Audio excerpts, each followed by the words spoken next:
Hello, this is Kylie J.N.S. And today we are doing a deep dive into a topic that was just really on my mind relating to the distillation process in alchemy and alcohol. So we got to preface this video um, with a lot because this is a heavy topic and it's a loaded topic. And so we want to make sure that we're doing our due diligence in terms of giving out any disclaimers that we need to. But again, we are going to be covering the distillation process in alcohol and its connection to the distillation process in alchemy. And then we're going to be actually talking about which specific entities reside in different alcohols specifically. And so this is kind of like new information in the sense is that we all know that, alcohol means spirit and body eating spirit. Like we all know that. But like in terms of the different schools of thoughts that uh, use alcohol as a way, as a conduit to connect with the spirit world.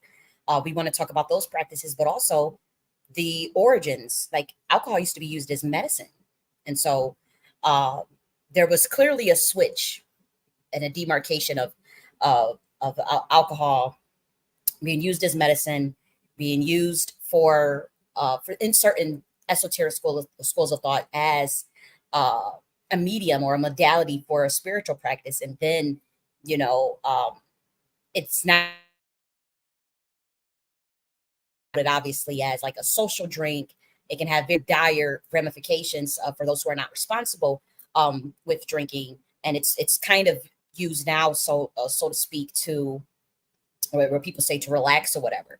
And so we want to get into all of that. I want to make sure that my sound is good, but yes, we all know that the word alcohol is an Arabic term, and it has been reported that it means al-kul, which means body eating spirit. So obviously, a lot of people know that information already, and so we're doing a deeper dive into like Aghori practices in terms of the traditional uses for. Again, this is not for the average human. This is not for you like a baby soul or anything. So I do want to preface this, and I also want to say that I am not recommending anybody do these practices or that anybody drink. Okay, if you do not drink at all, I would recommend you don't start. And if you do drink, you actually will learn some things, because this is not a video that's going to judge. It's not meant to judge, and it's not meant to promote people to drink. Okay, and it's mainly for those interested in knowing Aghori Tantra, as far as the views as a spiritual practice in the past, and also when alcohol once again was used as a medicine. And so obviously we'll be drawing upon the story of Dionysus turning water into wine, as well as Jesus turning water into wine. And so that's that kind of line of thinking is believe it or not, a code for distillation in alchemy. It comes from a very specific school of thought that was very safeguarded, that was not for people of even certain bloodlines and even certain orders.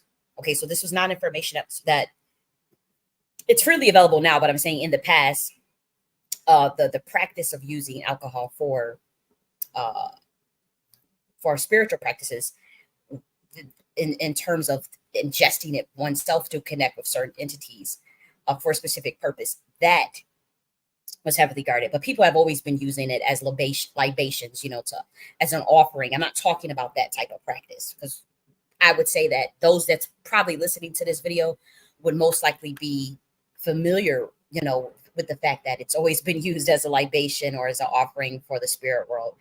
But so we're talking about something a little bit different in terms of the distillation of the alchemy of the inner soul, drawing upon the reasons behind one would drink. Say if you from the Aghori Tantra school of thought, which is from a Shiva pantheon, or even from the Kali Tantra, from the Shakti school of thought, which is the divine feminine. So we're going to be talking about this practice as it relates to the divine feminine in the original order of Kali, why these practices were created and done. And hi, OBI 1111. I see you comment. How are you?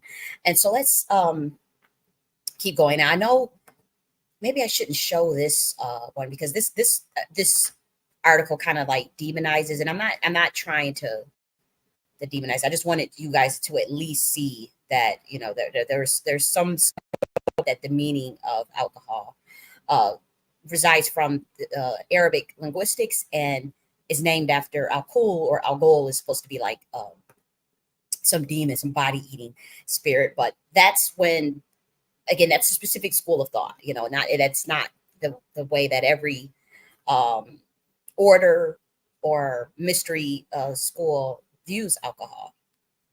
Okay. And so if you do drink, this will be something that you can become more aware about as far as the history and esoteric meanings. And my thing is, whatever you do in life, you should have awareness of how it affects your vibration. That you should have enough awareness of your ebb and flow of your state of consciousness to where you can determine whether or not something that you are doing in an instant, through that keen awareness and connection with yourself, of whether it's good for you or bad for you. Or in the Nike philosophy, we say whether it's inauspicious or auspicious, and which chamber of the mind is it affecting? How deep is it affecting? Is it affecting your conscious mind, your subconscious mind, your emotional body, or your soul? And that's those chambers of the mind are in the Nike philosophy, and we refer to that as BIOS, RAM, hard drive, and motherboard. And then once you determine whether or not, through your own awareness, whether that practice is good or is it serving you or is it not serving you, then you can adjust your own programming accordingly. Okay. After that, we're going to go, like I said, over the entities that reside in different alcohols. And you just want a general sense of what is attached to what. Like, okay, alcohol means spirit. Okay, but what kind of spirits? What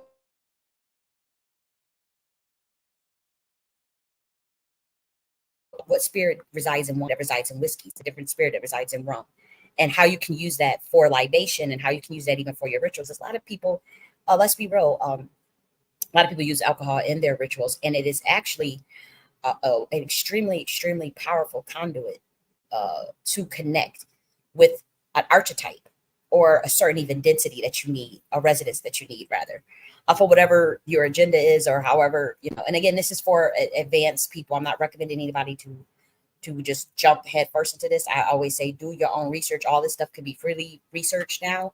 It's not hidden anymore. And so that's the good thing about it. And so again, if you are one that use alcohol in your rituals, you can enhance them based on the energy you're trying to tap in. So you don't even have to drink alcohol. You can be, alcohol free, but still realize that, it's a powerful conduit between the veils. Okay. And for some of these spirits and archetypes, as we know, they'll prefer even alcohol over blood, because we're talking about the distillation process. And then we got to go into now we got to talk about the actual process of spiritual alchemy as it relates to alcohol. But I want to preface this with a story, an analogy.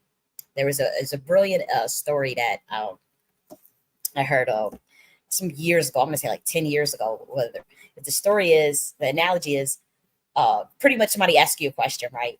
Would you rather drink? Would you rather beat your wife, or would you rather quit your job? That's the first question that you will be asked if you want to go on this sort of path. And hi, Royal Deluxe, I see you, baby. When you want to go on that sort of path, as far as the Aghori Tantra or the Shakti, which is the divine feminine, because a lot of people, they want, fast enlightenment, fast, quick. And so, as we know, Aghori Tantra and Shakti Tantra, whether you're using Koala Upanishads, which is from the Shiva school of thought, or if you're using the Shakti, the divine feminine, the order of Kali, whether you're using either one of those, it is known that those are the fastest ways to enlightenment, but they are the most self-destructive paths. They're the quickest ways to self-destruct if you are not careful.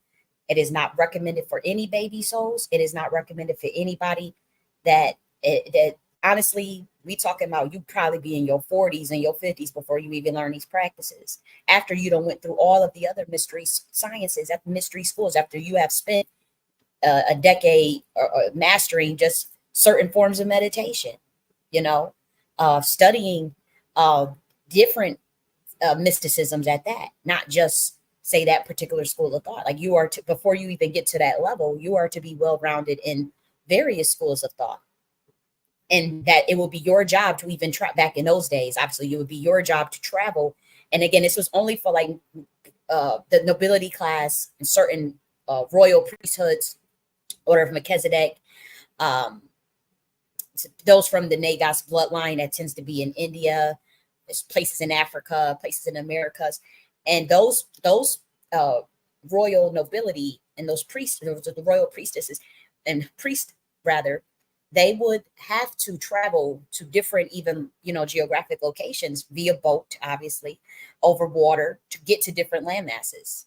You know, whether that be to go to Egypt to study some of their mystery sciences, go to Ethiopia to learn some of their mystery sciences, go to India to learn some of their mystery sciences, travel into China to learn.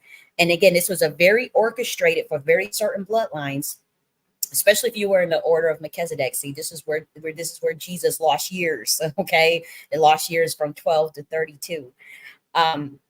You have to go. You would be traveling and learning various schools of thought, because they're all there. It's known that they're all IPUs from descendants of the same bloodline. Whether you want to say the dragon riders, fallen watchers, however you want to look at it. Not all of them are fallen watchers. Some of them just came, visited planet Earth to develop their own awareness, and by doing it, they created their own IPU. And if other people liked it, they can, say for instance, Siddhartha Gautama in Buddhism, or Mahavira in J.N.S. Those are IPUs. Those are specific gurus that, through their own evolution of consciousness and things that, or their own level of awareness, rather, they decided to create a school of thought, their own way of doing things, and other people decided to ponder over the material and look at it, like it, whatever, or ignore it. That's on them. But generally speaking, that's how many of the IPU started. In terms of a lot of the schools of thoughts, even some of the mystery sciences came about through certain beings purposely descending into this 3D or this more of the denser plane that appears to be matter, to develop their own awareness. It's kind of like training a computer system with information. So obviously, when your surroundings, your environment is data, is information. And so when you're in a denser space, you understand, you get a whole plethora of taxonomy, a whole plethora of vibrations, frequencies, resonance. And so you can tap into different types of energies while on planet Earth. This is what makes planet Earth very unique. 1 minute you're up, 1 minute you're down, the ebb and flow of life. 1 minute is you're dealing with different resonances, different emotions, day in and day out. And you are to train your brain, train your soul, train your consciousness with those different informations around you, and also become aware enough to start to subjectively program your own mind. Okay, so that's what all IPUs are. Okay, so let's get back to the story. Somebody's going to ask you a question. Would you rather drink, beat your wife, or quit your job? And so obviously most people would say, I want to drink. Drink sound cool to me. And the guru's response is, well, the person who decided to drink, they ended up beating their wife, and then they ended up quitting their job. And so, it was a trick question. It's a trick question. And so we know that alcohol means spirit. But again, it's a very powerful conduit and a medium to connect to an archetype. And you use it to feed spirits. You use it to feed archetypes. Just like how in certain practices they would use blood. Alcohol sometimes is even more preferred, and sometimes it is even more powerful. Okay. And so again, let's look at the distillation process itself. Now, we all know that to make alcohol, you must know distillation. Everyone knows that. Everyone knows that alcohol, in the 14th century, it was kind of known as like the essence of things. Okay. And so the first people to start to make alcohol, believe it or not, were alchemists. Those, and even if they didn't necessarily use the word alchemist, it was those who understood how elements work, how chemistry work. So obviously the basic of elements that you needed to understand in order to even conceive of how to make alcohol is you need earth, water, air, and fire, and an ether, right? And so um alchemists back in those days, they did believe that uh in order to make you the distillation was very, very powerful to making alcohol because it's a concentration of the essential elements, okay, of any substance whose process and characteristics determine its spirit. Okay, so that's why alcohol is called spirits. It's the distillation process of concentrating your essence, the essence of things. And so that is why different alcohols have different spirits attached to them. So we're going to get into which spirits are attached to what spirits. Okay. Because I have a very personal story with Aghori Tantra and Shakti Tantra. And again, it is the fastest way towards enlightenment, but you either going to become enlightenment or you're going to die in self-destruct. So you got to choose your path. It's like taking a hard right. You know, it's like you imagine you in a spaceship and you going forward and then you see a collision, like you about to go forward into like this big comet, and so you got to hurry up before you hit that big ass comet. You got to take that spaceship and do a hard motherfucking right, hard too. And if you don't do that hard right, you a dead motherfucker. You're gonna crash right into that damn comet, and it's over for you. And that's the practice of the Shakti. It's Shakti, I have to say, is a little more because we do have it is set up where you have to be in a monastery as a female to practice that. If you're a female, you're in a monastery that is guarded by other women, older women, women who literally like they live and die by the divine feminine.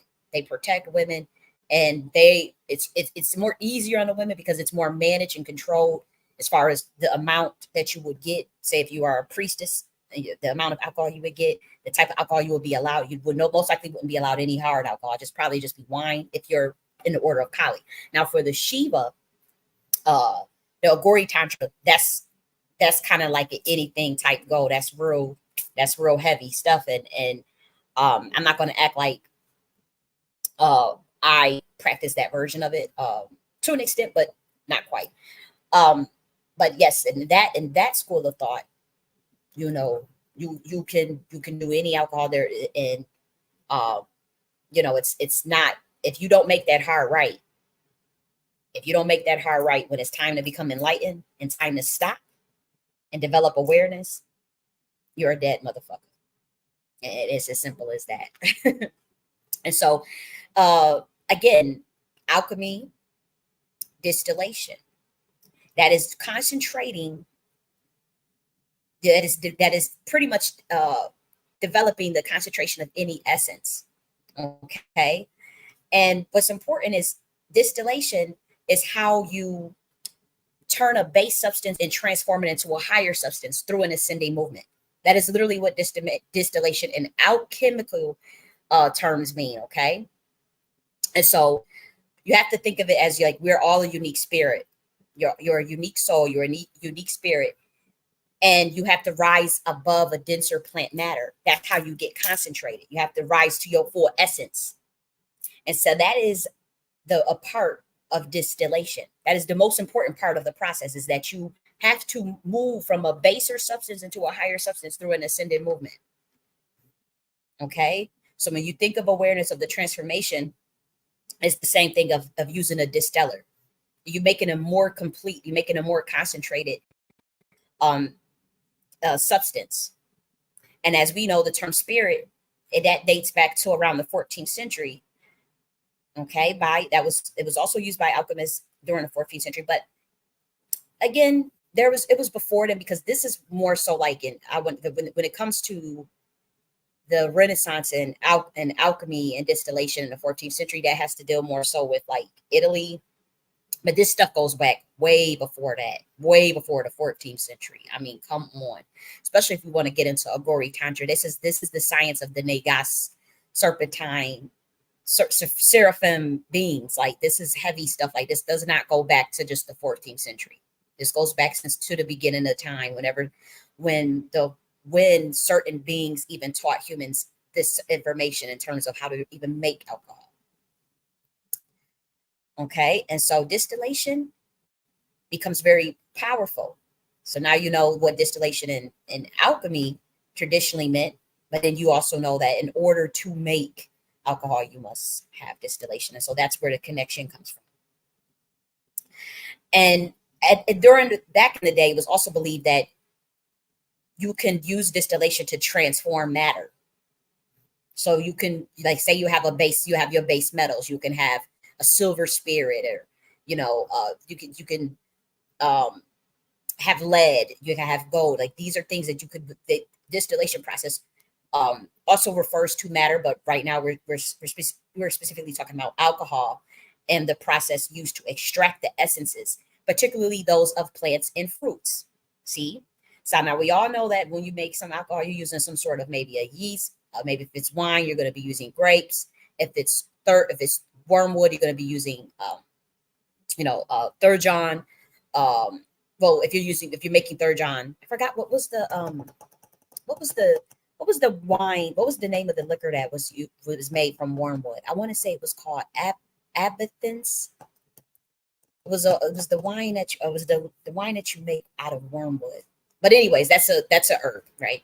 And so you would have to extract the essences of those plants, of those fruits, to make aromatics. And this was the start of alcohol being used as a medicine. That's when, like, I don't know if you guys heard of it, it's called digestives. They actually still sell these things, but digestives are like bitters, rather. Like, they used to have like these bitters. Those bitters were used more so as like the medicine stuff to help you with your digestion, stuff that would get the blood flowing. They would mix cayenne pepper, different herbs. Like, when you use a bitter, you may have orange, vanilla, cinnamon, clove, and then maybe some alcohol, whatever. And then you would extract all of that and make it be very potent, and you would use that as medicine. So that's what it was originally used for. And then obviously the way that alcohol is viewed itself had changed. And so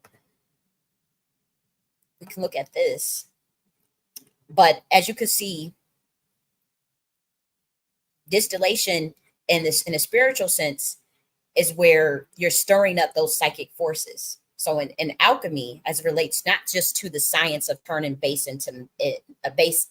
matter into different transformations, but literally, when we talk about distillation, we're talking about working with spiritual energies, and you're stirring up them psychic forces. So when you drink alcohol, what are you doing? You're stirring up psychic forces. This would be tantamount to the collective, to the collective unconscious, and Carl Jung's work. Do you remember when, and Carl, for those that's familiar with Carl Jung's work on analytical psychology, when he talks about the collective unconsciousness and all these archetypes that floodgate the mind when, like, say, if you have an awakening experience, or sometimes even a messy awakening, a messy kundalini awakening, and you just start being, your mind kind of like goes into, it's like a computer that's just getting floodgated with so much information of the universe. And so you kind of, you're stirring up these psychic forces. And back in those days, that would be looked at as like spiritual energies. We wouldn't say collective unconscious, or we wouldn't say archetypes. You would say spiritual energies. And so that process, though, of this, remember, we're talking about distillation and alchemy. That process will reveal if there was any mental or emotional impurities that had been hidden within you, that are repressed in your collective unconscious, but also your individual unconscious. What is in your individual ego personality that has been repressed, that it can now come out. Now, we always know that when we say a drunk mind speaks sober thoughts, or when people get a little alcohol, they want to act a fool, they want to act, a certain way, they get uninhibited, they do things they say they don't remember and all this shit. But that's distillation process. You're supposed to be very aware of that. It's not like, okay, I'm going to drink because this is fun, and I'm going to act a fool and do something that I don't remember. No, like when we were using it as a spiritual practice, it was very much aware that you are going to pay attention to any emotional impurities that arise, any psychic forces that arise when you drink. What kind of drink? If you are in the order of Kali, if you're a female, you're only going to be given wine. Maybe for those that are a little more adept, we may get into alcohol to really push. I mean, I'm not alcohol, whiskey or something or rum or something to really push it. And that was for more of the elder monitor. So you weren't going to, if you were going to develop, an addiction, there would be ways to regulate that by the elders, or if you was to leave or sneak or whatever, or just completely just self-destruct, then you know um you would die, to be quite frank. But generally it's rare because for females it is a controlled process. um it is a more controlled process, but you are to be aware as you're drinking what sort of psychic forces are coming up, and you could even be writing it down, talking about it, uh you know doing automatic writing, even being aware of what type of spirit is in the particular alcohol. So like if you're dealing with wine, certain types of wine carries heavy primordial energy, also intellectual spirits.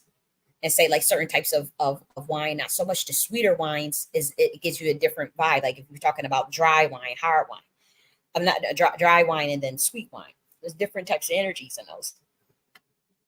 And so that distillation process allows you to see that. When you're drinking, what are the imbalances? What kind of inflated ego did you get? What kind of programming that do you have that comes up? What kind of psychic forces that are you realizing as you're drinking? What kind of things did you want to do? What was your first impulses? Was your first impulse was to fight? Was your first impulse was to argue? Was your first impulse was to you want to go have sex? Was your impulse was you want to chill? And then that's how we was able also to determine what kind of spirits are attached to these different types of alcohol. And then sometimes the Nagas watchers who were teaching some of the humans this knowledge, they would just tell them themselves, to be quite frank. But yes, it gets deep.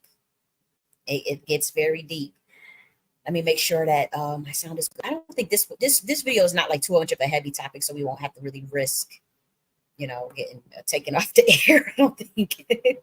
But again, the distillation, that's very important. And so now, as we know with alchemy, there's multiple steps.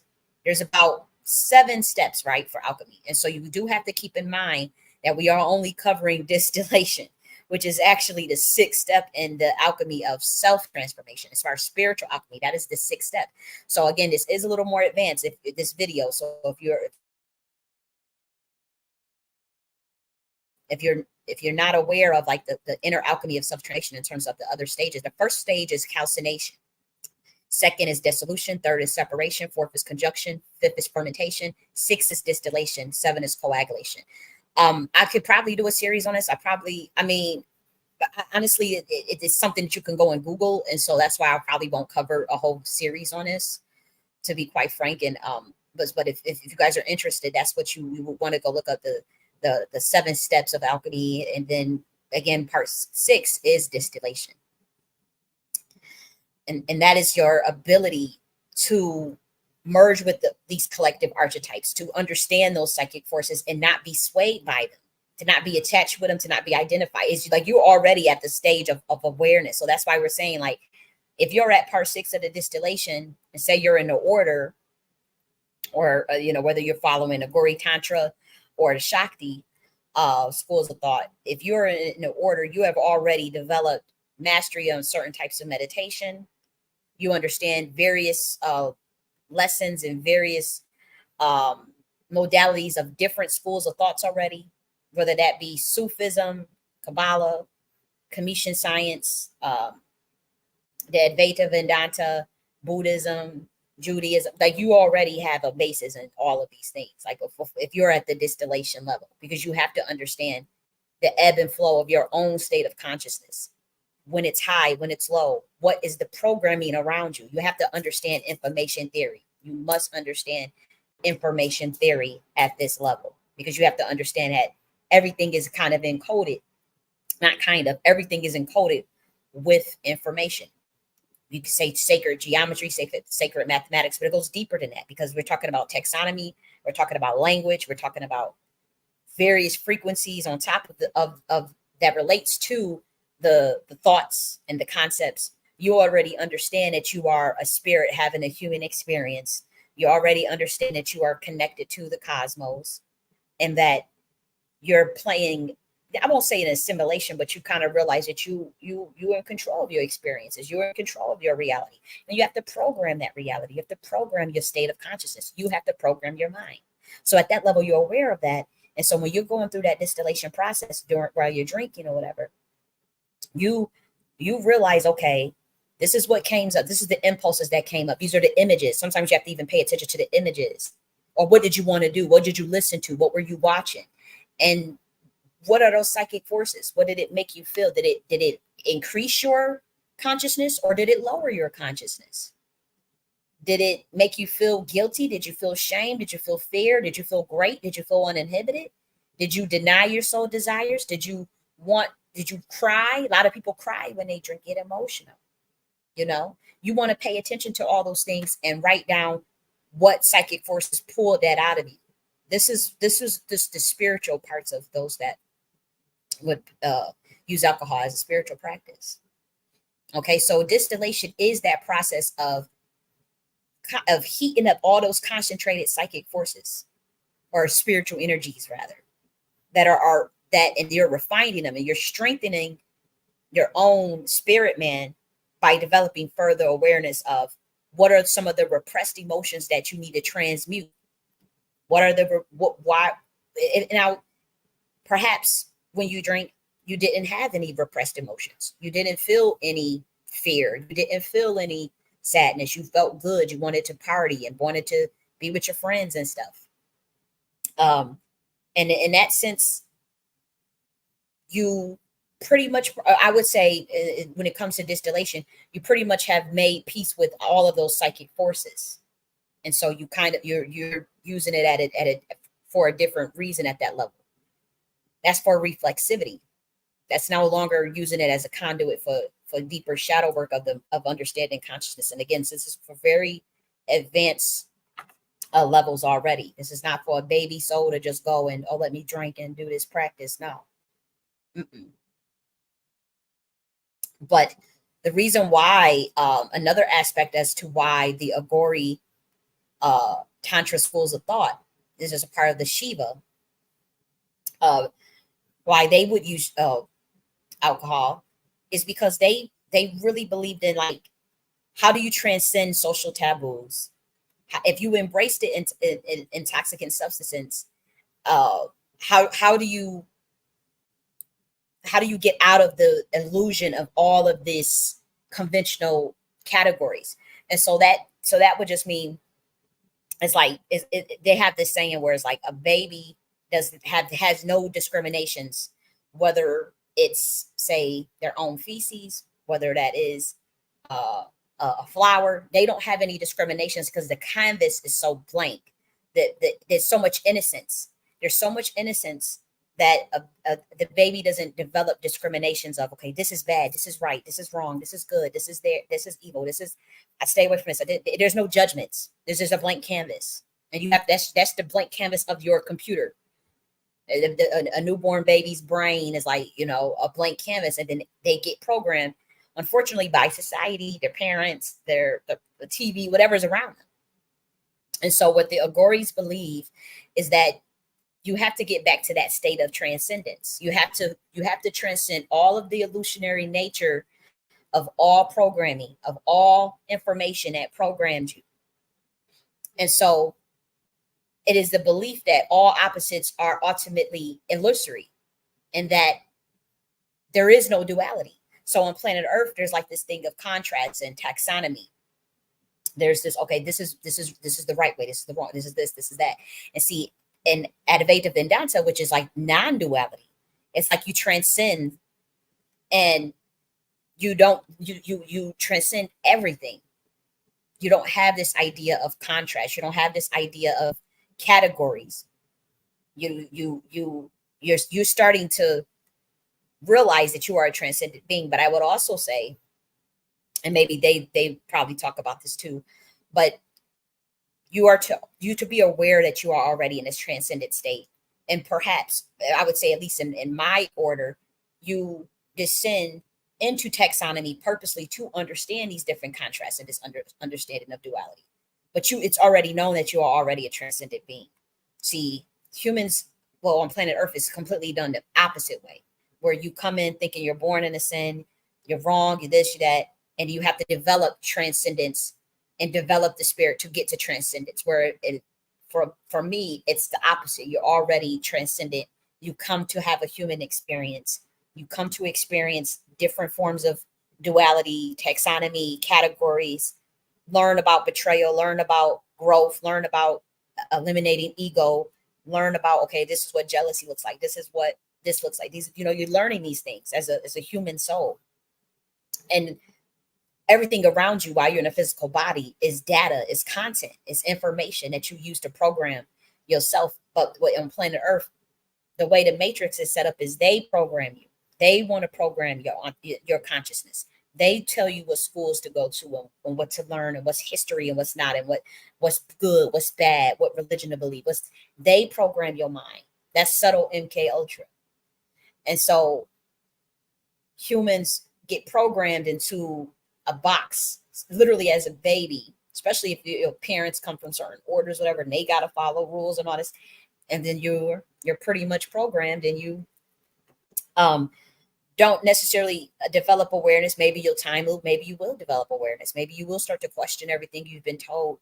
Maybe you will start to question the authorities of what they consider truth, or what's considered history, or what's considered even morality, or what, you start to question these things on your own and start to subjectively program your state of consciousness. That's what the Gnostic philosophy teaches.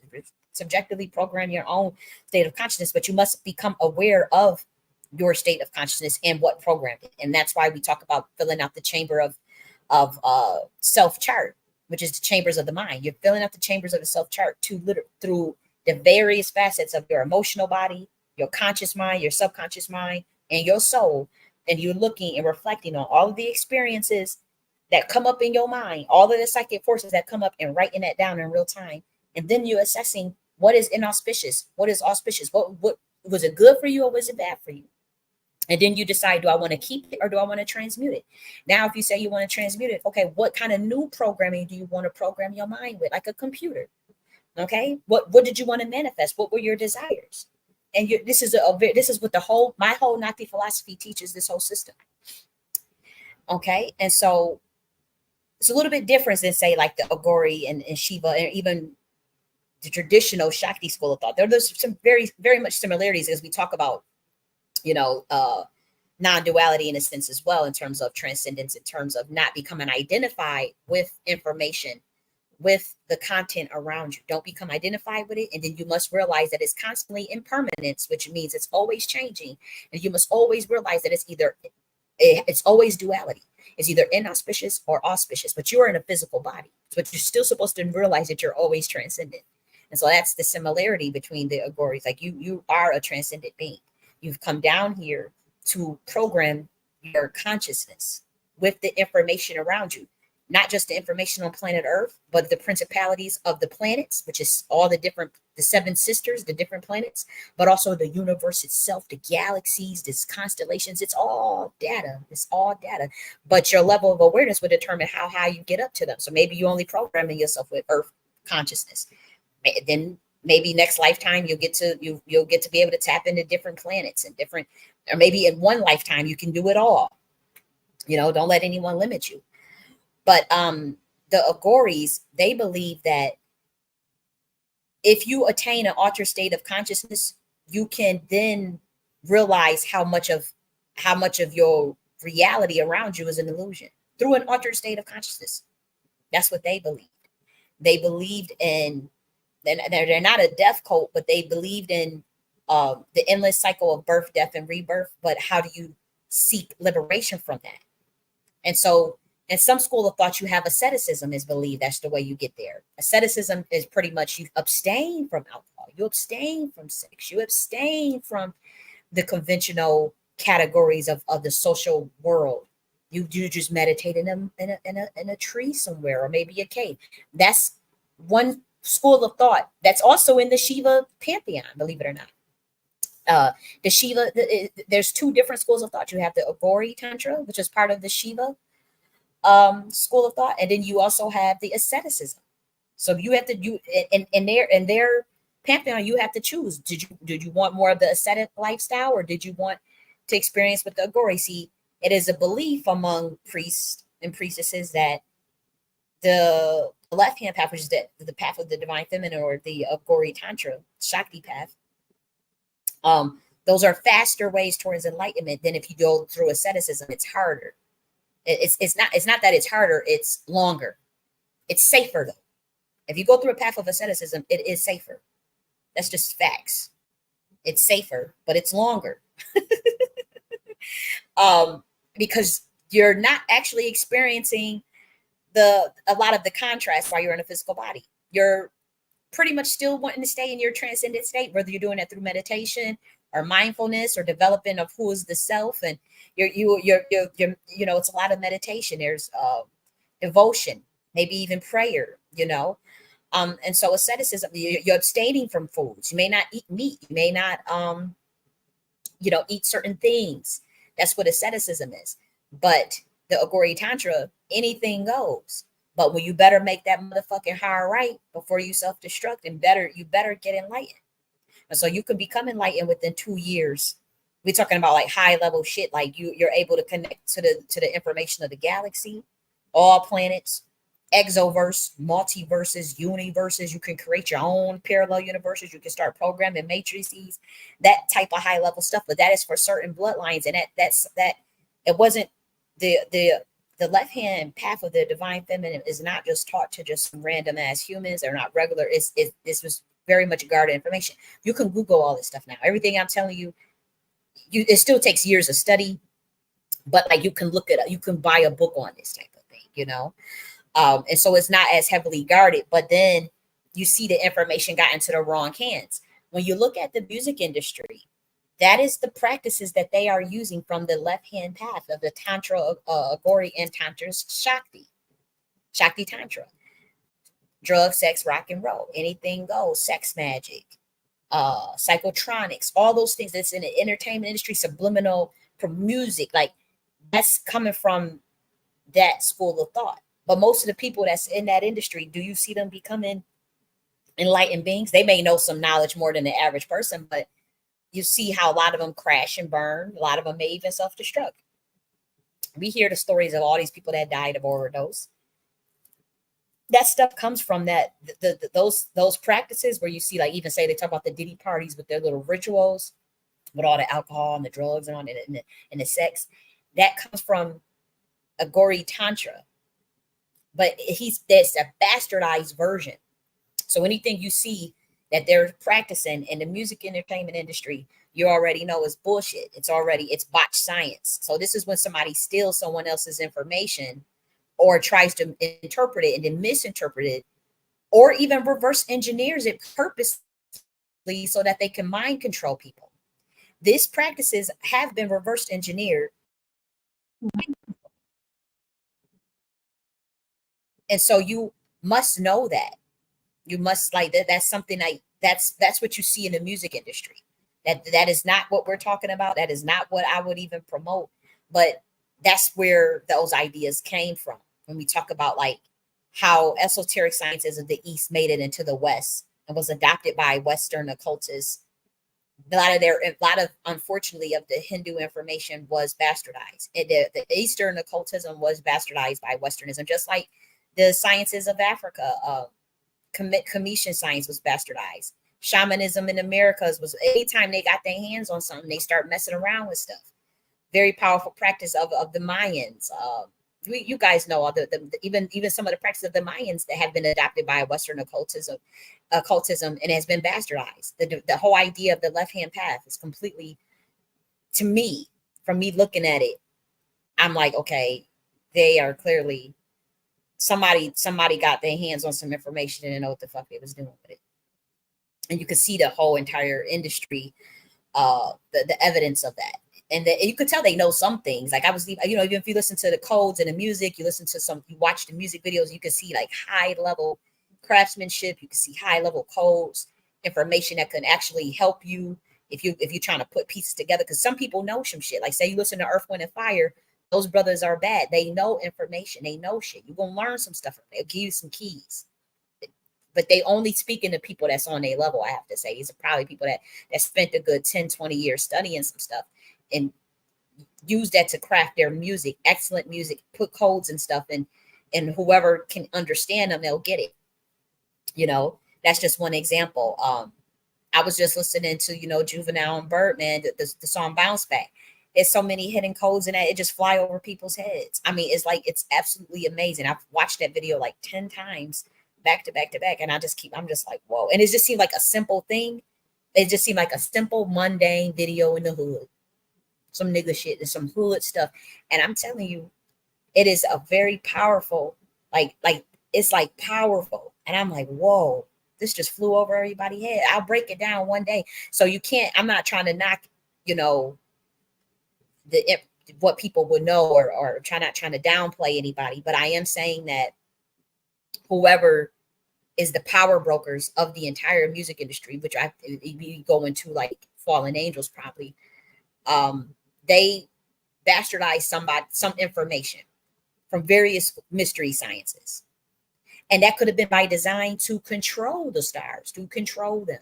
For again, if you reverse these practices, you're going to get a botched. I mean, you could really mess a person up. And that's why I don't recommend, you don't hear me. I'm not telling nobody to go and drink. I'm not telling nobody to go and practice Aghori Tantra, Shakti Tantra, none of that.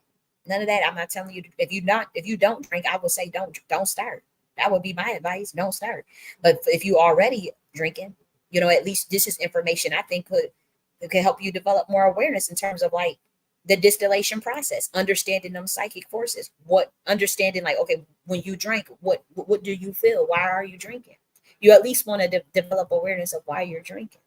You're trying to hide some emotions, or you're trying to have a social event, have a good time. You make you feel more shy, less shy, all of those things. And I'm speaking from experience. I don't drink anymore, but I used to. And you know, a lot of with me, it was mainly wine, and it was for me. I knew that there was intellectual spirits in certain like Merlot and Cabernet Sauvignon, and so yeah, I was purposely tapping into the spirit of Cabernet Sauvignon and Merlot. What's the other one? Pinot Noir. Those three was what I used to drink when I was drinking, and I used to use it for those intellectual spirits that were already psychic forces within myself, mind you. So you was pretty much trying to unlock some things. Again, this is a practice that was guided. This wasn't. I know people may think you know, because, and again, I almost lost myself, so I had to make that hard right. When it was time to make that hard right, I had to make that hard right, or it was for sure I would have died. And I made the hard right, but it again, I literally almost died. And so I said, you know, I don't think I want to. But I was able to really develop a lot of awareness, and I said, okay, I get it, and it makes you walk away. Once you, if you don't make that hard right, you'll learn. And I'm talking about like it was barely a hard right for me. It was like a hard. It was like I felt my ancestors had to pull that, had to like steer the wheel damn near, or like honestly, I would say it. We will go there. Kali herself had to just throw the whole wheel to the right, like go right, or I'm about to crash into a damn comet. Because your body is a spaceship, it's a vehicle, you know. And so the distillation process is very important. During the distillation process, we're dealing with when we talk about the drinking of the alcohol, we're dealing with the pituitary gland, the thymus glands, the pineal gland. We're talking, you become a unified form of light, and that's what connects you. That's when you start to really see, like, develop that awareness. And like I said, you got to make that hard right, and because again, the worst case scenario is you become addicted, and then you'll self-destruct. Those are usually, and it's even if you pick up any Tantra Upanishad, which is a text.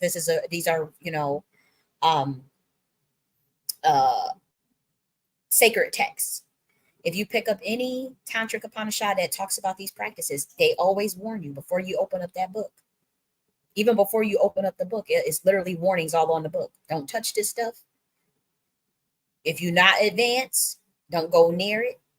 Don't practice a Tantra. If you don't know what the fuck you do, don't go. Do you have a guru? Do you have people where you set up at where somebody can help you guide you through them processes to make sure you don't self-destruct, to make sure you don't become addicted? Like, well, and that's just for some of the schools of thoughts. I can't say if that's for the Aghori Tantra and the Kuala Upanishad, but I do know in the Kuala Upanishad, they do warn you. They do say do the opposite of what the norm dictates, but with full awareness. Now, in Lightning Bolt Tantra, they give you the warnings. And like if you that's called Lightning Bolt Tantra, where you're allowed to drink. They give you the warnings. Don't go near this. If you know you're not prepared, if you know you ain't got no self-discipline, if you know you didn't do the work, because this is supposed to be used for further introspection and self-awareness. You're agitating psychic forces purposely to understand to understand what's all inside of you. Then you got to transmute that shit to a higher plane. That's what distillation is, and that's what alcohol was used for. Do you have the spiritual maturity? Are you willing to purge any emotional and mental impurities that you become aware of as a result of drinking alcohol? Do you see yourself as a conduit with the universe? Do you see yourself as one with the universe? With God, however you want to look at it. Are you strengthened? These are the type of things that you're going to have to ask yourself before you get involved with those type of practices.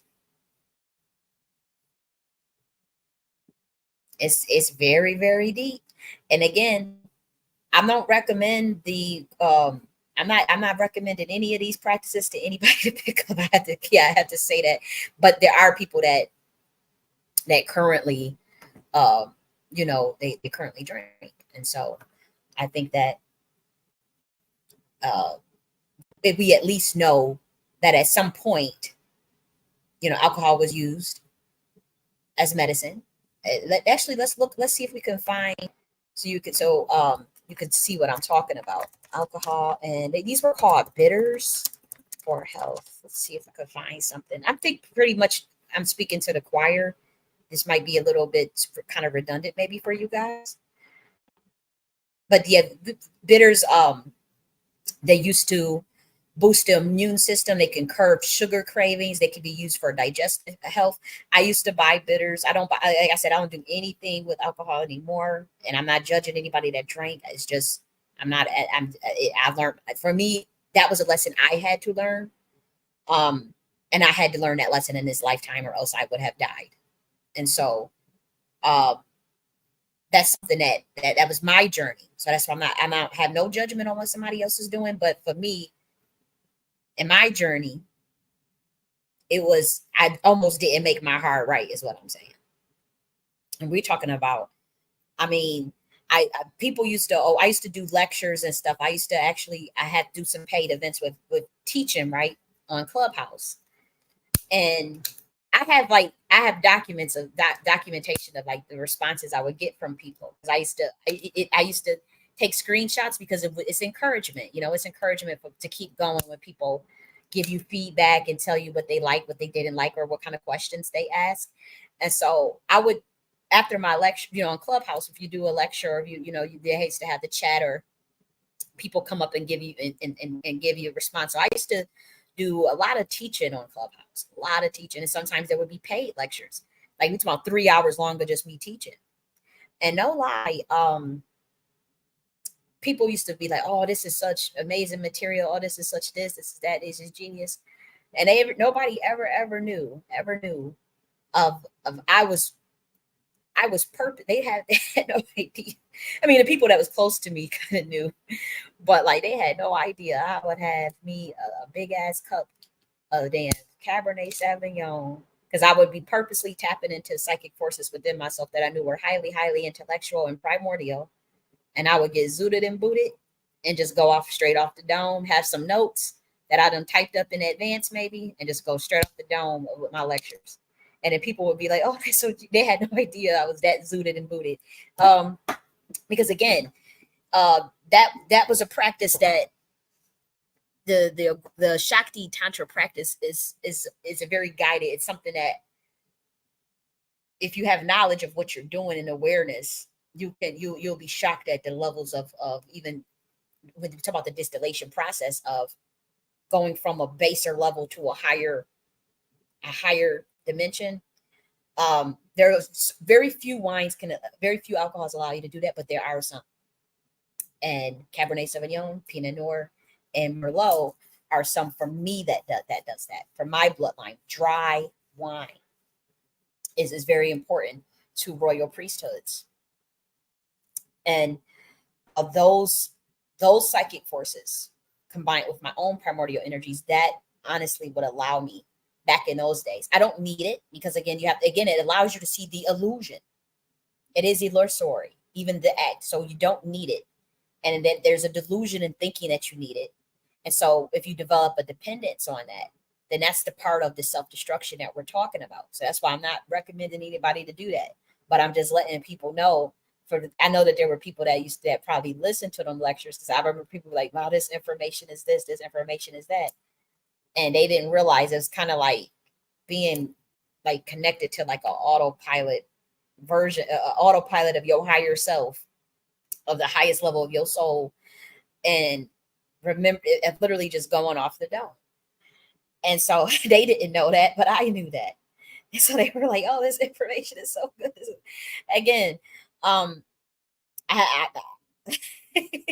I would never, ever, ever recommend anybody to do that because it's very, very dangerous. But it nonetheless, for those of us that are advanced, that though this, it's one of the things to be aware of, the different spirits that are in alcohol, like whiskey. Believe it or not, if you're that's why a lot of businessmen like to discuss business over whiskey and all that. There's a spirits owner that are tied to commerce and mercantilism that are in whiskey.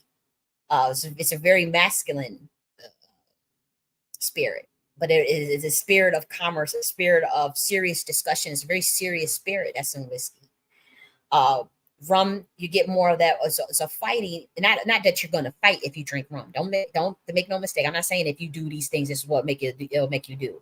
You have to know the fight psychic forces within yourself and how that alcohol is going to bring out those psychic forces.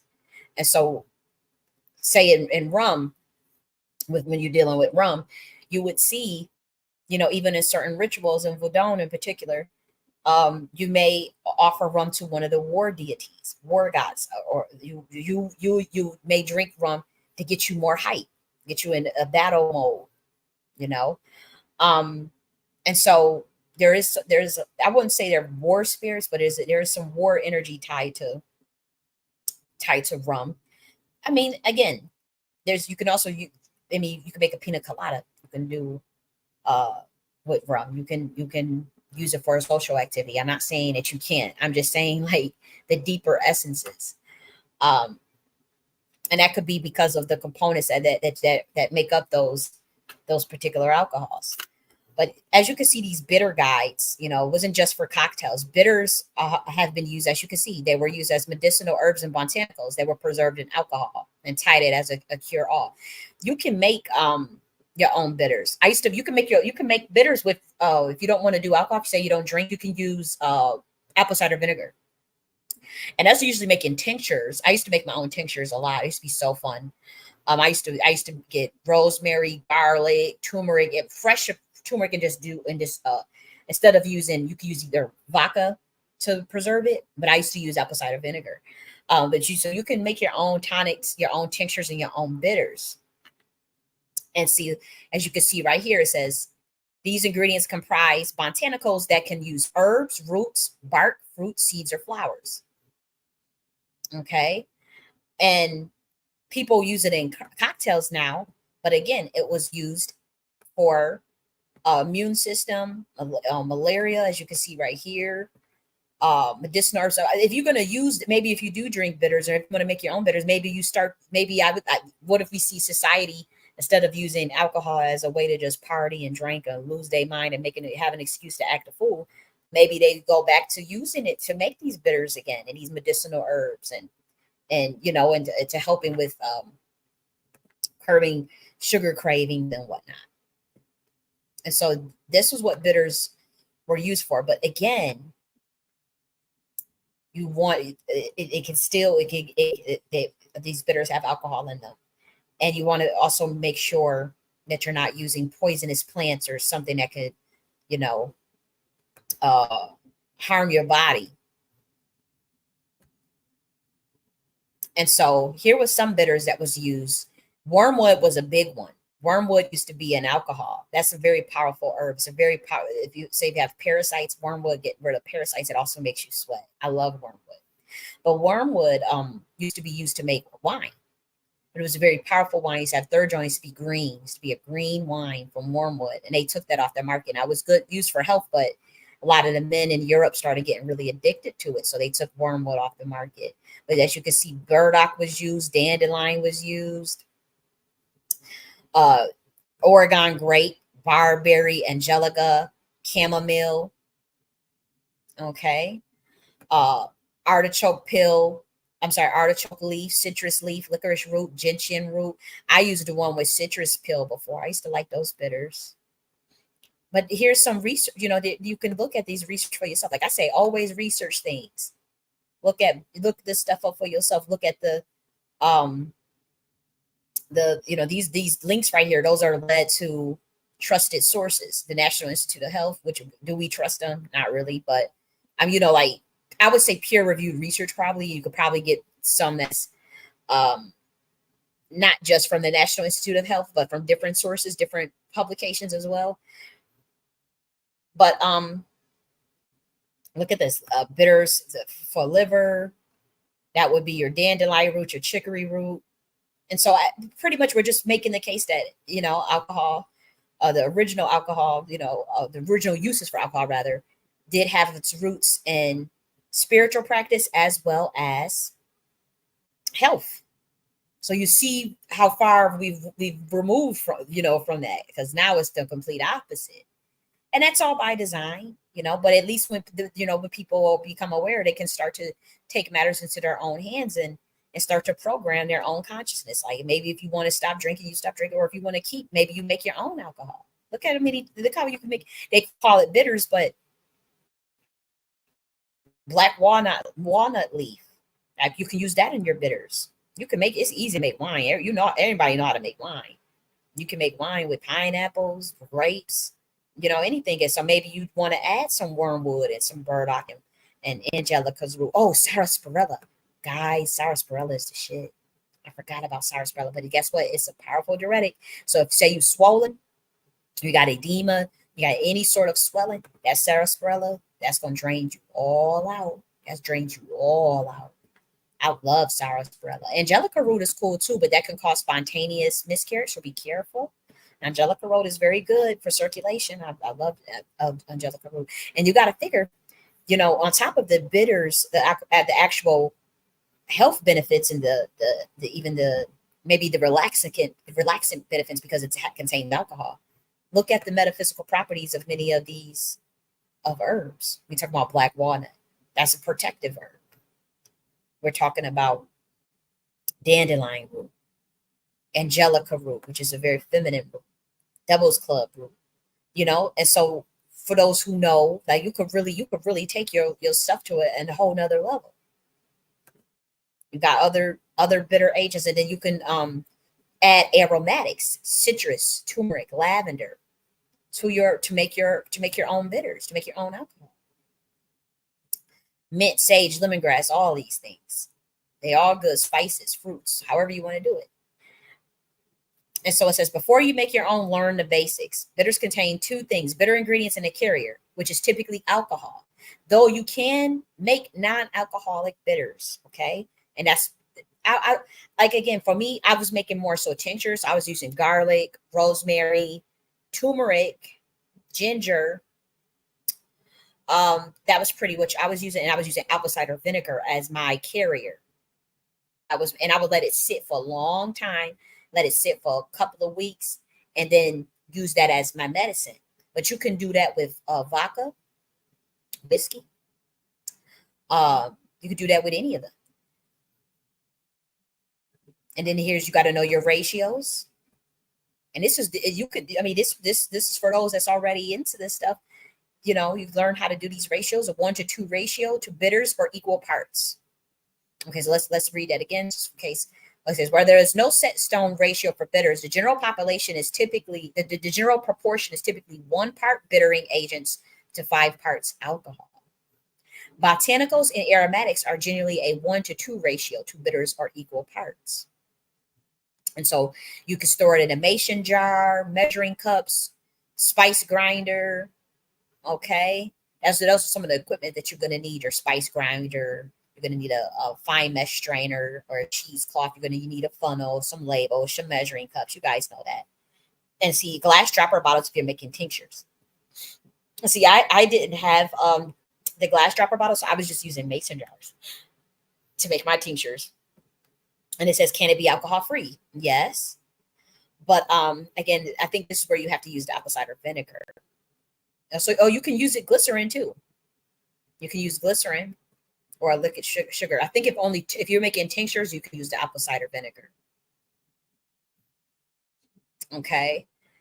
And so it says as far as the alcohol, you want to use a 40 to 50% alcohol rate. So that would be bourbon, rum, rye, vodka. And so for infused time, you want it 5 days to 2 weeks. The longer the bitters infused, the stronger they're going to be. And so there's also some contraindications. You want to be aware of that, of who shouldn't take the bitters. But I think you guys get the point. Okay, I think you guys get the point. But that's just the more the medicinal uses of bitters. Now, as far as the specific types of spirits that are in the alcohols, is using it as a conduit. Again, if you're talking of like the festivities, like more festive spirits, you have your beers. Even in Egypt, they would use, like when they did their ceremonies to like have Thor, you have drink. There was lots of beers and bread. They loved beer and bread at their festivities in ancient Egypt, right? That's like a known thing that they always had their beers and bread. They used to actually sometimes when in the tombs they would bury their dead loved ones with beer and bread for festivities. For wine, again, for the sweeter wines, you're getting more of a different. It's different than the dry wine. So for the sweeter wines, you're tapping into like fairy spirits. They're very light, sweet spirits sometimes. Sexual spirits as well. So you have to be careful because any of these things have its duality. All of these things have its duality. So you must be aware of that. For the dry wines, we're looking into for like say Cabernet Sauvignon, Merlot, very intellectual spirits, primordial old energies, old elder spirits. They're older. They're feminine, and so that's why I never drink sweet wines. I only do the most bitter you could find. The better, the most dry, the better for me. When I used to drink, it had to be Cabernet Sauvignon, and that was because I didn't want something like say like the whiskey. That's too heavy for me, you know. But I used to that whiskey was one of my favorites when I used to drink, but it used to be really heavy. And it used to make me more masculine. If I needed more masculine energy, I would purposely drink whiskey back in those days. And again, whiskey is good for business. And again, this is for. I'm not saying go and get drunk and do your business. I'm not saying it at all. This is for a priest. These are for priestesses and priests. And these are for people that are highly already advanced. But then again, there are humans that drink whiskey, right? And they go to their meetings and they talk. They have their business meeting and they may have them a glass of whiskey or something. you know. And so people are already doing these things. So that's why it's not like the information is already out there. It's just more so of adding a more completer picture, or adding my perspective rather, you know. And so when we talk about the turning the water into wine, there's no coincidence. You know, when Jesus about to turn all that water into wine, he was a priest of Melchizedek. Wine is very special to the divine feminine, especially the bitter wines, you know. And so they have a lot of intellectual spirits, and there's a lot of information in wine, a lot of data that you can extract as far as the essence of the grapes. And so that's not the story of the wine, the water into wine is obviously even we're talking about the whole alchemical process that goes just beyond distillation, because now we're talking about fermentation, coagulation. That's the whole process of alchemy right there. The whole idea of turning water into wine is alchemy. And again, we're talking about the 7 parts, not just this distillation process. We're talking about all 7 parts of alchemy. That's a code for that. But it's also a code for contacting primordial energies of the divine feminine and intellectual spirits of the divine feminine for priest of Melchizedek, for those who understood Shakti tantric science. And again, Jesus understood those sciences. You can get upset, but it wasn't the only one. It's many. Again, it's an order. That's a royal priesthood. You're gonna know those things. You have to. Just like if you're a descendant of the Chaldean Magi or a priest of Melchizedek, bloodline of David, whatever. There's humans today that have these bloodlines. There's humans today. You either through your epigenetics know what I'm talking about, or you have been put yourself in the program through your family, through your order. You've been taught different mystery schools. Even to this day, you're going to learn different mystery schools. Now, we want to be careful because, again, there are some, we talk about like, fast forward to 2024 to today, you know, drinking is legal. People, it's very easily accessible. People go to the bars and stuff. There are intrinsic spirits at those bars, especially if it's like a cheap liquor. That's why a lot of times in the hood, they used to put that malt liquor and all that stuff that's cheap, where it's bad for your liver, even in moderation. Even if you were to do it in moderation, it's still going to be bad for you. All that's by design. Everything is topsy-turvy since the hijacking of the hijacking of this planet by a different order who stole knowledge since the overthrow of the Queen Mothership. So when you go to those bars, you want to be careful because they are dangerous and tranquil spirits that reside in those bars. You know, this we talk about the bar fights and whatnot. And, you know, there's pesky spirits, the spirits that maybe if you have a good time at the bar, but it's a spirit that want to leave at home with you and get in a car with you while you driving damn home, or while you at the Uber. But you got the Uber, you got to be responsible now. The Uber come take you home. It's a motherfucker spirit that's attached on you that want to leave the bar with you. So you still want to be careful. Say if you do go to that bar, you make sure you got your cleansing. You know how to cleanse yourself when you walk through that motherfucking door, and your house is already. You got red brick dust around your house, black tourmalines around your house, protective spirit. Maybe you have a gargoyle or two, or maybe you have an archangel, Michael. But so as soon as you step in out from the bar in your house, it can't even come in. You know, or you're wearing things while you're at the bar too, so that nothing want to get attached to you. Maybe you got some shungite and some obsidian and some black tourmaline while you're drinking. You know, these are all like, even in the order of Kali, like the women in the monastery, the priestesses, the royal priestesses, you're not just going to sit. I mean, you can try because you got your own private space and you got your own little your own little room. So yeah, you could sneak in, probably just drink. But somebody gonna find out, and because you're not doing your priestess duties, or your vibe is off. Somebody gonna pick up on it and call you out. And then if the elders got to step in, they gonna go through your room and make sure you ain't got no alcohols in your room and sober your ass the fuck up. That's how it be in the order of Kali. You ain't just gonna sit and just let some women just drink all motherfucking day.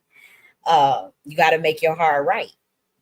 And again, it's all, you know, planned. Like, not say if she go and sneak out and go and buy something and hide it. Yeah, you could do that, but you know, somebody try to help you, if you don't listen, though, or you leave the monastery and go become an alcoholic or something, it's an unfortunate thing.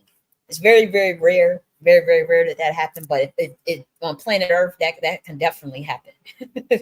But in the higher dimensions, not so much, because again, even getting into that level, you won't even be able to get into that order with that type of stuff. But on planet Earth, though, it has occurred, it has occurred, and will continue probably. But yeah, you want to be very mindful of if there's any intranquil spirits while you're out drinking with people. You know, that's because again, alcohol now is a social activity. People are using it as a social activity. They're not using it for medicine. They're not using it to develop spiritual awareness. They're not using it to push the limit, not to push the limits, but to understand their own consciousness or their own psychic forces. Or they're not using the alcohol as a conduit to connect with even certain spirits. There are people that drink as a conduit to connect with certain spirits, but they may say, "Oh, this makes me more uninhibited. This makes me be myself more. This makes me want to sing more. This makes me less shy."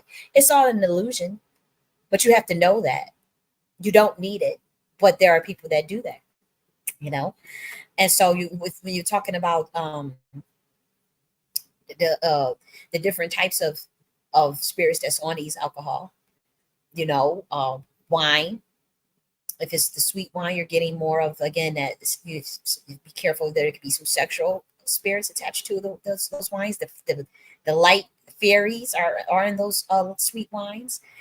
The harder intellectual older spirits are in the dry wines. The serious spirits are in the whiskey. The business spirits are in the whiskey. Some of the war spirits are in the rum. There are some party spirits that are in rum too, but there are some war spirits in rum. And the beers, they're in the festive spirits. In the beer, obviously, the bitters will give you more of. There are some doctor spirits too in some of these things. We already just went over the bitters, but now we talk about libations. Everybody knows about libations. Everybody, they.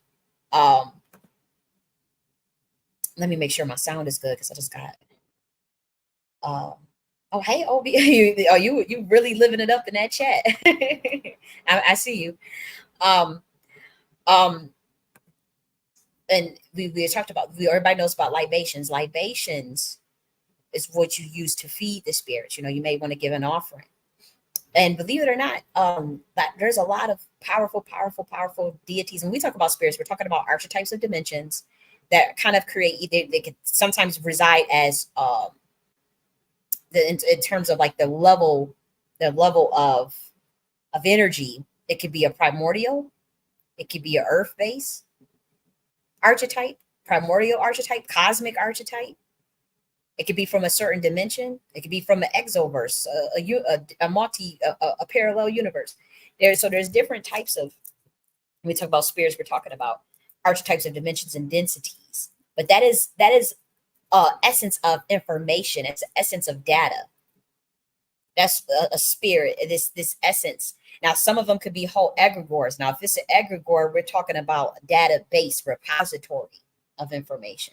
Those are legions.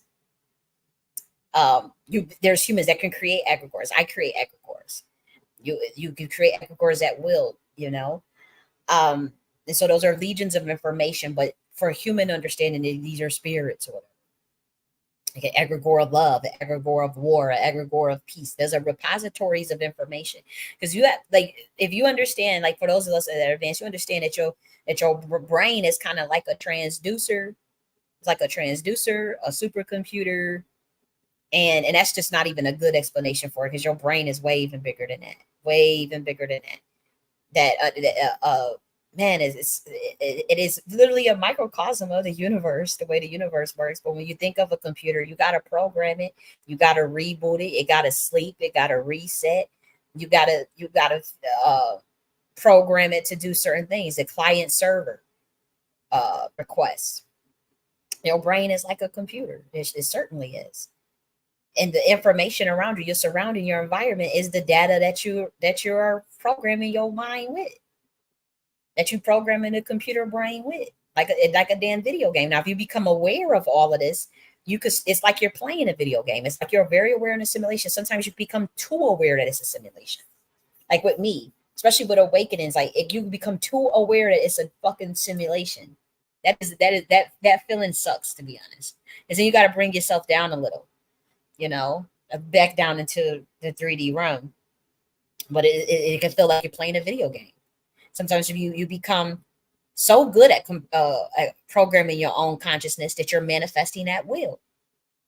That very, and sometimes your stuff can glitch, right? Computers can crash, the brain can crash. You could have a moment where you got to reset, reboot, go to sleep. That's how the brain is. But everything around your brain, your consciousness is perceiving your physical reality. Your consciousness is perceiving it. And so you have to program your own state of consciousness with your surroundings, but you can choose which information you want to program. Don't let people put that information, don't let them put their information in your head. That's why I tell people to research their stuff. Don't join cults. Make sure you're aware of mind control programming. Break your own mind control programming. If you know you dealt with a family that belonged to cults or a family that belonged to secret societies or orders, that epigenetics is, you already got programming, because then we got to figure, for those that understand about the monarch butterfly, that in the epigenetics, that's how scientists were able to understand how epigenetics and how memory from your ancestors get carried on. If you study the monarch butterflies, in every third generation, uh that third generation, that monarch butterfly carries all of the information from its grandparents, whatever the grandparents knew or whatever they parents knew. And that's your cell memory consciousness. It's the same thing with humans. It's not just monarch butterflies. And see, the occultists know that. And so that's why they put they know, they watch the third generation. See, like my third grandfather was a mason. you know I'm the third generation. You don't think that they know that all that information? I'm telling you, when my second great grandfather, when my great grandfather had just passed, oh, he came to me in a dream the day that he had died. Mind you, I didn't know he had died. I just thought I was having a dream, but I knew it was my grandfather. And they gave me all the information, and it wasn't just him that was there. It was all these black men of their fathers, fathers of fathers, fathers of fathers, fathers of fathers, fathers. And I guess whatever they had set up, they came to me. I'm a female, and I was the third generation. And all of that information, I'm literally, it's like a file. It was like, oh, here you go. Here's the cabinet file of all the data, right in a dream. And yeah, that was a lot of information to have. That was quite a bit of information to fucking have. That's all I gotta say. And see, they know that. So believe it or not, say if you're a third generation, or you as a human right now, just study your third generation grandparents, or your third, your third great grandparent, your third great grandfather, or even your third aunt and all that. Pay attention to their life and pay attention to what they did and what they knew and the things, because then you may see that come out on you. If you come from a Masonic bloodline, or any bloodline, the Nagas bloodlines, Hebrew bloodlines, if you were a bloodline of certain orders, pay attention to that third. If you know you are human right now, look at your third great grandfather, your third grandparent, your third. Look at that and study that and see if you see any similarities naturally, or if they pay attention to if they came to you in a dream or something. But yes, when it comes to libations, you people use alcohol to feed those spirits. Like say with Ogun, say working with earth spirit, earth god Ogun. Ogun is more so going into galactic sense. He's getting his promotion. Ogun is getting promotion, and he's learning certain things to be getting to his promotion. I know that may sound weird because we all know Ogun is like really powerful, but he's more earth based, and so he's learning more so about these information as well from the Order of Kali. But Ogun, you want to, he likes his rum. And so say there's a human, that they say, oh, I like Ogun, whatever, or whatever they doing, whatever ritual they trying to do, whatever.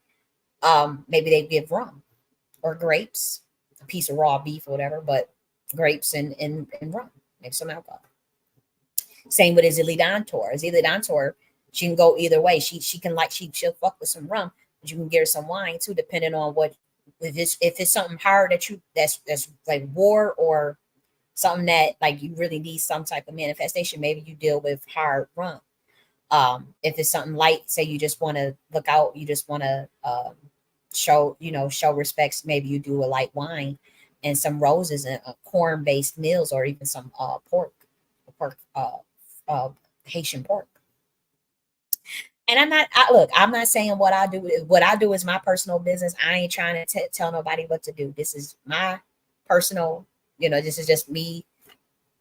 I've studied so many things. I don't necessarily practice so many things, but I have a wealth of information. And so people, you have to do your own research. Don't take this stuff don't just go messing with stuff. That's what I would tell you. Um, those spirits usually come to you. The spirits that's on you. Some of you have Santa Morte, Palma, Jera. You only know what kind of spirits you are. And if you don't know, there's books that will they're not even books, but there's information that based on your numerology, based on your natal chart, and the numerology within your life, within your name, and even your birthday, that can lead you to awareness of what spirits naturally reside on you. um, you can find that out yourself, or through your ancestors. So everybody got walked with different things, and so you have to know your own spiritual genealogy on top of your historical genealogy, because your historical genealogy will give you clues into your spiritual genealogy as well. Your historical genealogy, the meaning of your surnames, your natal chart, your numerology, say your life path, your dream numbers, all of that. You pay attention to all of that, and then you start to understand more so of your spiritual genealogy through your surnames, through the lives of your righteous ancestors, and then developing your own awareness of what serves you, what doesn't serve you, in terms of even your historical genealogy. What are some things you want to transmute out of your epigenetics? What are some things you want to get rid of? What are some ways you want to transcend? And so libations can help with that, because a lot of people give libations to their righteous ancestors. We know when somebody died, they love to pour whiskey out, a beer out, whatever it is, at the grave, because that's feeding the spirits, because alcohol is a spirit, and then you're feeding the spirit. And they love a lot of these spirits. They not drunks. They ain't sitting here like drinking. Come on. But they understand, and it's a concentration of essence, of life force essence, whether that be from a certain plant or from a fruit.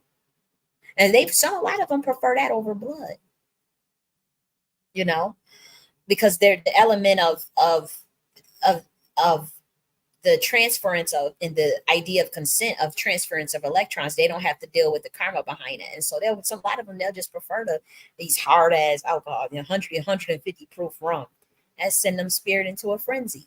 You give them 150 proof rum, and you say, hey, it ain't no O for no pack or nothing. We ain't dealing with that type of thing. We talking about, hey, you help me get a whatever it is. And again, you do your own research. I ain't telling anybody to do this stuff, because it not every, few are called, many are, what's it called? Many are called, few are chosen. It's not a life path for the faint of heart. It's not an easy life path. It is a lifestyle. It is a way of life. It requires righteousness and ethics. It requires constant awareness and gaining of information, and it requires understanding. And so this is not something for somebody to just go, oh, because you want money, or you want fame and fortune. People use those practices for those, but we see the ramifications, and we see, the dangers of even doing that, because you're here. One of the reasons you're here on planet Earth is to learn how to manifest that will without having to take shortcuts that go against your soul. Yeah, so fine to manifest that will in it, or manifest your desires, or to let go of desires. So either way, your experience on this planet is going to be one of two things. Either you're going to let go of your desires and transcend your desires, usually the path of asceticism, or you're going to go to the left-hand path, and you're going to make your desires a thing. You're going to be one with your desires, and engage. But either way, you still have to make those hard rights and develop awareness of your own state of consciousness and program your own state of consciousness, or else somebody else is going to do it for you. And that's dangerous to let other people program your state of consciousness.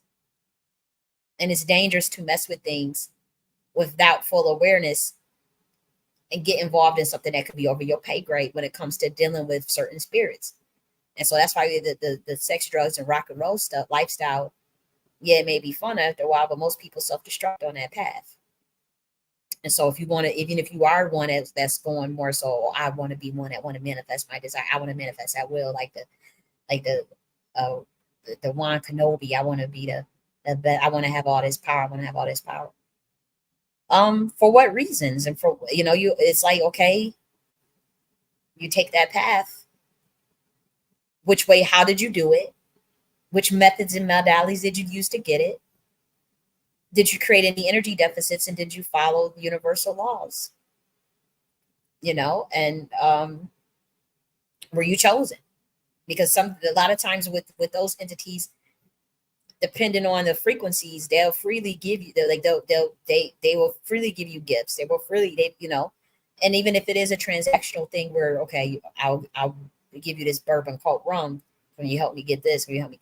A lot of them will freely do it. A lot of those spirits are highly evolved. Some of them are not. The Babylonian homunculus deities that were created by fallen angels, those are not evolved spirits. There are some that are very jealous spirits. There are spirits that are very wicked. There are spirits that are very hungry, that can never be filled, that never be like the spirits that's over the entertainment industry. That ain't no real light bearer energy. Those are spirits that are ravenously, beastly hungry, it could never have enough. It is, and when we talk about the spirits, we're talking about the archetype, the dimension, the density, a greedy, lustful, constant deception. Those are entities that exist, and then there's some that are more high level. It's just as simple as that. And so even with your own righteous ancestors, when you libation, you want to know what kind of, are you giving your righteous ancestors, ones that's going to help you, ones that want to ascend, ones that want to see you do well. Some of your ancestors don't want to see you do well. Some of your ancestors want to actually see you dead. Some of them don't want to see you evolve. So you have to be very clear before you give a libation. Who are you feeding? What spirit are you feeding? Was your cousin, you wanted, people want to give their cousins, they dead cousins whiskey, and they just got murdered or whatever, but was your cousin harming children, touching little kids? Why is you feeding that spirit whiskey? And then they want to come and live through your energy and don't say nothing when they come and take over your motherfucking ass and have you doing, you have to work with just righteous ancestors. You got to know who, the ancestors that want to see you evolve. So that's very important as well. As far as when you do your libations, and even when you want to offer alcohol as a offering to a spirit, know what type of alcohol they like. Know what type of, some just like wine, some like whiskey, some like rum. You got to research those things. And so that's what I would say. But also, as far as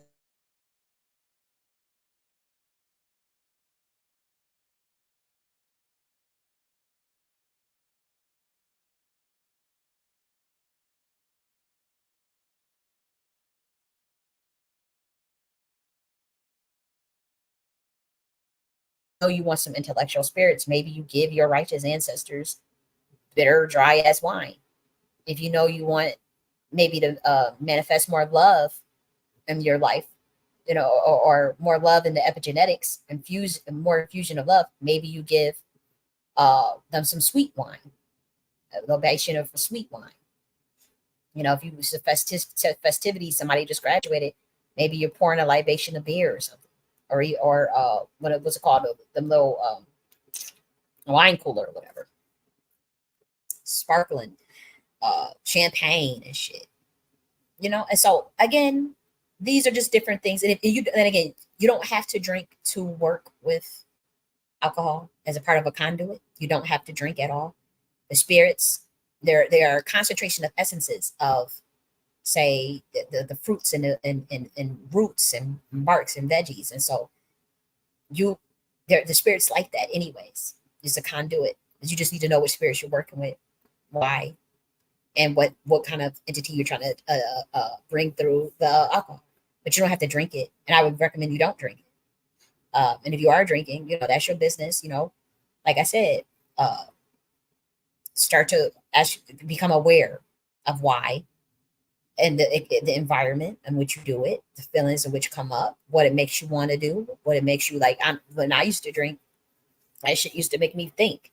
I was never one that wanted to fight or be violent. I always either like to listen to music and literally come up with theories, come up with book titles, these to design book covers, and I designed all my book covers. Like that's what I would do, come up with theories and stuff and be thinking.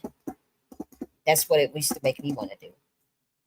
But there was sometimes it was to cover, it was to repress emotions as well, sadness, repress emotions. And once I become aware of that I was using it to repress sadness, then it's like, okay, that's something you have to transmute. It's something I had to transmute because I didn't want to do that. I didn't want to feel the escapism.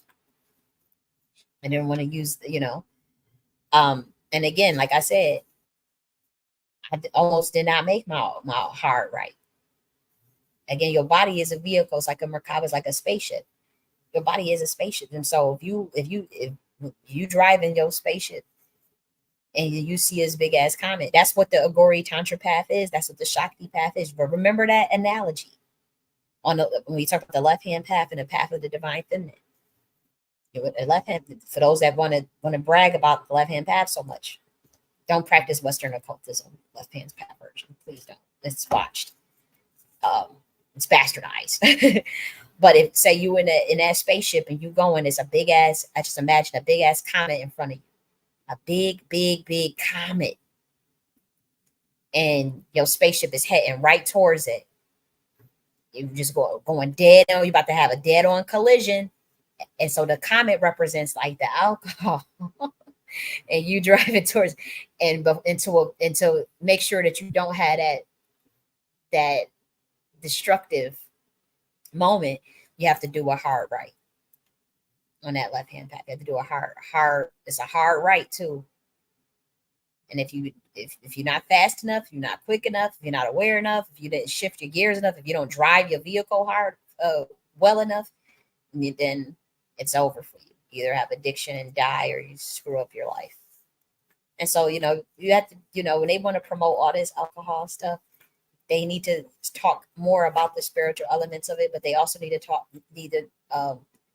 remember that it was originally used for medicine. It was originally used to develop awareness. It was used by very specific people.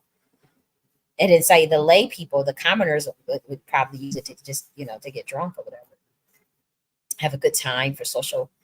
But that wasn't always the case. And that's why we had the code of Yeshua turning the water into wine, a part of that distillation process. But it's the distillation of the psychic forces of the self, the emergence of your mind with the collective unconscious, which means the emergence of your mind with all of the data and all of the information of the universe and of the planet itself.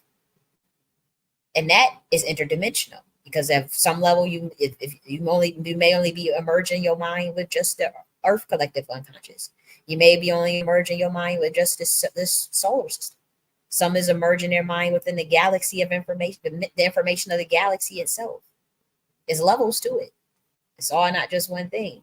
And that goes based off the work of within your epigenetics, the work that you put in, the work that you do. Yep.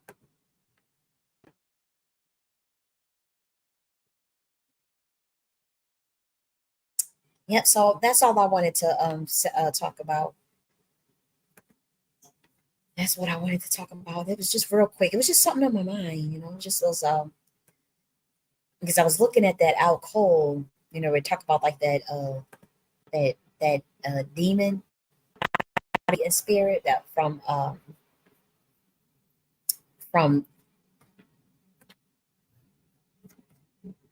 won't say it's the Arab, because that's not the right term that I want to be, but from the Arabic language rather. And so I was like, well, the distillation, I knew it had a connection to alchemy. I just wanted to discover it more, especially when I was thinking of like my own reflection. I was pretty much reflecting like, my own experience, and so it just made me want to talk about it because I know that we all have talked about, alcohol mean spirit and that the spirits, but I just wanted to just do a little bit deep dive into like the Tantra Shakti, more of the left hand path, and where it descends from, where that information came from. So I don't think I did it quite justice, but I tried my best. But yeah, that's distillation. So you guys be easy. Thank you, OBI. I appreciate you.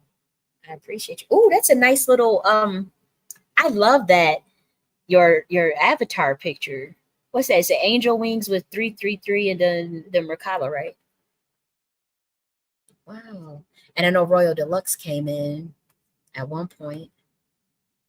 So shout out to Royal Deluxe. He was in the building a little earlier. I still gotta make him a mod. I gotta figure out. I think I gotta research how to make people a mod. I think it's real simple. I'll research it one of those days. You too, Royal Deluxe. You have a good day as well. So I love you guys. Matter of fact, because I'm streaming this on 2 channels, so let me make sure I remove one of the channels because the playback value. Let me remove this channel. Okay, and so we'll end it there. And I'm gonna talk to you because I know we got to do our tarot review. So I'll talk to you guys tomorrow. And we can end it from here. Oh, I didn't mean to do that. Yeah. Okay, yep. So I'll talk to you guys tomorrow. Love you.